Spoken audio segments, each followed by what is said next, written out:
Magandang araw sa inyong lahat mga kamatyas. Meron na naman tayong susubaybayang malakasang tournament na nagaganap ngayon sa Europa, sa London, England.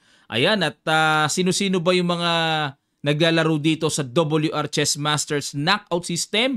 Long game po ang time control. Pinangungunahan ni Vishy Anand, syempre ang former world champion, legendary. Nandyan din si Praggnanandhaa, Magsudlu, Ferruccia, nandito na naman, wala talagang absent. Abdusattorov, Erigaisi, Vaishali, MVL, Topalov, Vidit Guradi, Sindarov, Sadwani, Bologan, Royal, Kostyuk at Sivanandan.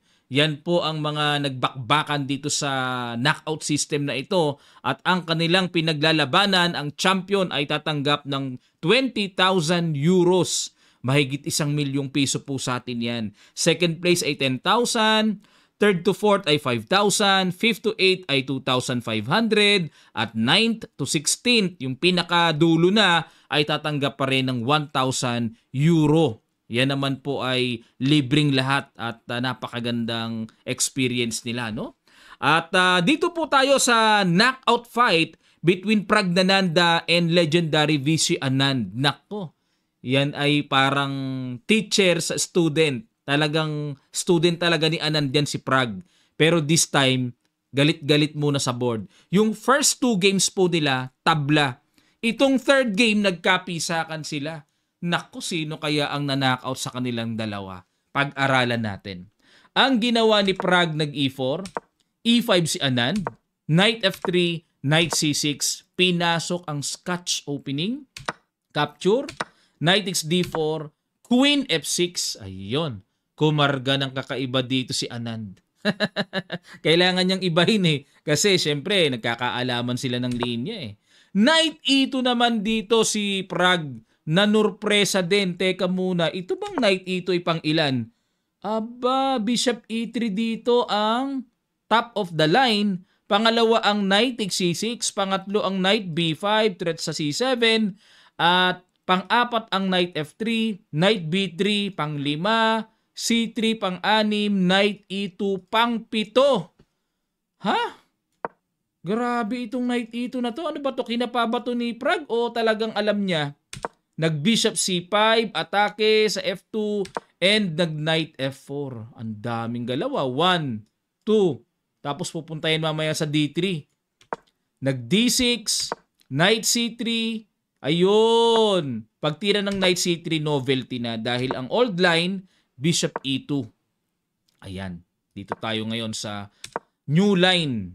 Novelty ni Prag, Knight C3, nag-Knight GE7, Bishop E2, Bishop B4. Nang ilang kagad si Anand. Tineret ang Knight at nag-castling lang. Ayun. Dito kasi mga kamatyas, kaya nakakailang. Kung halimbawa ang titira dito ng puti ay Bishop D2, kakapturin lang kasi. Hindi makakapture ng Bishop, may iwan ng Knight. Na mauobliga ditong pawn ang ipang-capture. Yun nga lang po, syempre, double pawn yan. Parang dadaanin ni Anand sa endgame experience. Pawn structure lang ang dadaanin, ano? Or discarding gagawin. Pero, wala, new generation na eh. Pinapakain talaga, oh. Kinapture talaga, takes, and nag-castle. Ngayon, ano ang plano ni Prag? Bakit pinapakapture niya yung pawn sa C3? Ano ba meron dyan? Halimbawa, i-grab, magro-rook B1. Oo nga, lamang ng isang pawn dito ang black, pero pag Bishop B2 niyan, nako. Halimbawa, castle, Bishop B2, tapos atras natin sa A5 para kahit papaano may threat, and Bishop A1. Yun ang mga yan ang mga matinding kargahan dito. Bishop A1 ang tira ng computer. Bakit? Kung capturein uli ang pawn sa A2, Magda Knight H5. Ayun, to attack the G7. Ngayon, di tira natin F6 para matakpan ng diagonal. Then, mag-Rook B3. Malalim. Rook B3 with the idea to play Rook G3 to attack the G7. At ang mabigat pa nito, mayroon pang plano to play Bishop C4 check, King H8, tapos nandyan ang Reyna. So may mga ganong po pwedeng gawin ng puti dahil sa mga pawns na kakapturing, ganun pala mangyayari. Ano? May kapalit na activities and attack and pressure. Ngayon, ang ginawa ni Anand, di niya pinansin yung pawn sa C3, nag-castle muna, and nag-rook B1. Ayun, parang gustong i-transpose dito ni Prag sa nakita natin na talagang sayo na yan, coach. Queen E5. Pero ang tineret ni Anand ay yung pawn sa E4 at nag-bishop D3 dinipensahan at nag-A6. Ayan. Bakit po nag-A6 si Anand? Kasi ang idea dyan, meron ng rook B5. Aatakihin ang reyna. Tapos yung rook, syempre, papunta yan sa king side, pwedeng sa G5 or sa H5. And anytime capturing ng queen ang pawn sa C3, laging may bishop B2 para maidala yung pressure doon sa G7. Oh. Ngayon, nag-C4 dito. Okay, dahil ayaw capturing ni Anand, nag-C4 pa rin si Prag para ang idea dito ay magbi-bishop B2 to attack the queen. Mamaya, no? Kasi yung knight ay bitin pa eh. So, mamaya na lang gagawin yon. Timing ba? Nag-F5 dito. Ayun, F5 para ibangga sa pawn E4. And kinapture, syempre. Queen F6, yun lang. Dito po ay medyo parang nawindang si Ananda. Ano kaya ang nakita niya? Ba't hindi niya binawian ng bishop takes F5? Pag nag-rook E1, Queen C5 lang daw. Parang nawindang siya rito ah. Queen C5, tapos magbi-bishop A3, Queen A3 pasok, tapos mag-rook takes B7. Baka yun ang naisip niya. Kumbaga, dito kasi pag nakaka-capture na yung rook, syempre may threat sa C7 and control the 7th rank. Medyo nakakailang ngang tignan. Kaya yan siguro nakita ni Anand in the first place na pag kinapture niya yung pawn, unang-una talagang kita niya na makakapture siya sa B7. Kaya kumbaga parang wala sa isip ni Anand na capture ng bishop. What if knight naman ang ipang capture? Dito naman pupunta magda knight D5 para atakihin ang C7. At halimbawa, rook F7 para proteksyonan, may rook E1. Yun lang. Naku po, delikading. Pag nag-queen D4, bishop B2, takbo natin, queen H4, may rook E8 check, obligadong iharang ang tore, rook takes, king takes, and magku-queen to F3. Ayun. Ipe-pressure ang knight at pagpalagay natin depensahan G6 and may G4. Etc. Pero nanganganib po talaga ang position dito ng black dahil babagsak na yung knight eh. Ayun. Expose. O, balik tayo mga kamatsas. Pero ang tama po sa computer engine, yung bishop takes F5 na. Kumbaga talagang tanggapin na ipa-capture na lang yung pawn sa B7. O, balik tayo sa ginawa ni Anand.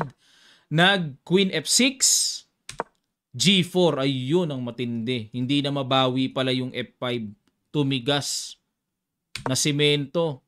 Na G6, okay? At knight D5 attack, knight takes, c takes D5, knight E5, at naku, good move. Ang gaganda ng mga tira ni Prag. Oh. F4, precise. Knight takes D3, queen takes D3. Ito ang pambato ni Prag, yung bishop B2 niya. Weak na weak ang dark squares dito ni Anand. G takes F5 and G5. Ayun, yung G takes F5, another bad move. Dapat to po is queen H4 na lang eh. Para makapangalikot dyan, pero mag-H3 lang ang puti. Pag nag-G takes F5 and magbi-bishop to B2. And followed by queen C3. Pag may ulon at may buntot na ganyan, naku po, napaka-delikado niyan sa black. Bukang-buka yung diagonal dark squares. Weak na weak. Balik tayo sa ginawa ni Anand. G5, Queen G6, and Bishop B2. Ayan na po, Queen D4 and Queen C3 approaching. Nag-Bishop D7, Queen C3. Ayun. Kaya naman dito ginawa ni Prag, sa isip niya may check doon at the same time may capture na paparating. Pero kung computer po ang patitirahin, Rook F3 lang ang gusto niya. Ang idea is to play Rook H3 followed by Rook H6. Oo nga, malakas. Kasi, bakit? O sige, pag Queen C3, pagpalagay ng Chumek doon, aangat lang kasi. Kaya parang nabibitinan dito si Stockfish sa Queen C3 na yan. So dito nag-C5, another bad move by Anand. Yun lang, nagkawindang-windang na si Bishi, no? Dapat daw po is H6. Tapos ang gagawin ng puti ay H4. Ayun. Mahaba-haba pa yan, pero losing na rin ng black. So C5 ang ginawa and ayun, nakita na po dito ni Prague yung napakagandang plano, Rook F3. Kasi kung check doon aangat lang lalabas check lamok lang yun So pag Rook F3, ayun may Rook H3, naku, napakaganda ng pihit. Pag nakarating ang Torre doon, wala na, pirmahan na. Awarding time na mga kamatsas. Queen lang ang sumasalba kaya hindi maka Queen G7 So yung penetration ng Torre dyan, makakapagpaalis sa reyna ng puwersado. Nag-H5 dito. Ayan, hindi pwedeng capturein. Siyempre, nakapin. At nag-H5 para makasigurado si Vichy na talagang wala nang ganun kasi may bara na. Ayan, pero dito po tinuloy pa rin ni Prague. Nag-Rook H3 pa rin siya. Nandyan pa rin ang threat, di nawawala. With the idea to play Rook H5, Queen H5, ayun may iwanan yung G7 Tapos dito nag-King F7. Ayan, dito mga kamatsas, ipag-guess ko sa inyo yung simpleng pitik na ginawa ni Prague pero good move sa posisyon na yan. Sa ilang sandali lang, tutuloy kagad natin. Start.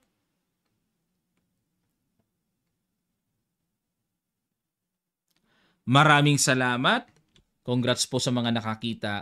Rook takes H5. Brilliant move. Simpleng pitik pero super accurate. Kasi pag kinapture, nag-Rook G8 lang.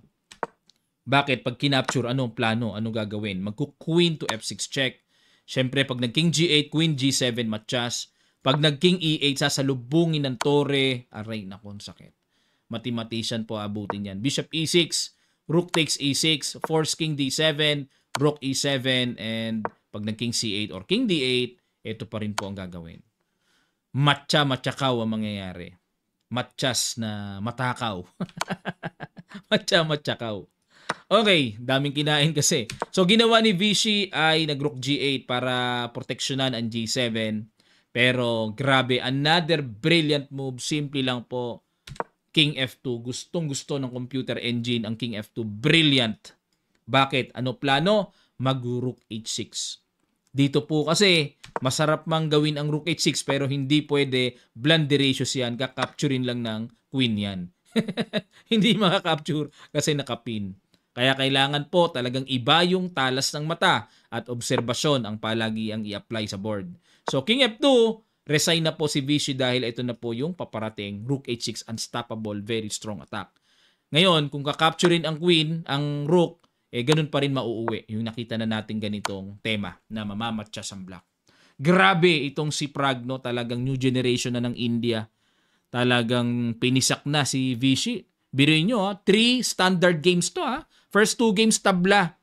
Hindi na pisak ni Anand Yung pangatlo decision dun na knockout si Vichy. Okay? At ito po ang kanilang standing. Dito po nagsimula yan sa kanilang knockout system. Ayan. Bali ang na-analyze natin ay sa quarterfinal na. Okay? Si Erigaisi na knockout si Vidit 1.5.5 at si Anand na knockout kay Prague 2-1 at si Abdusatorov na knockout kay MVL at si Ferusha ni knockout si Sadwani. At ang maglalaban sa semifinals ay si Arjun Erigaisi versus Pragnananda, naku parehong Indian and MVL versus Alireza Ferusha. Yan po ang aabangan natin, yung knockout fight na yan. Ano sa palagay nyo? Kaya po ba ni Prague itong si Erigaisi? Bago rin itong si Erigaisi. Malakas din to. Hindi natin masabi, Super talented din po itong si Erigaisi. At si MVL Ferusha.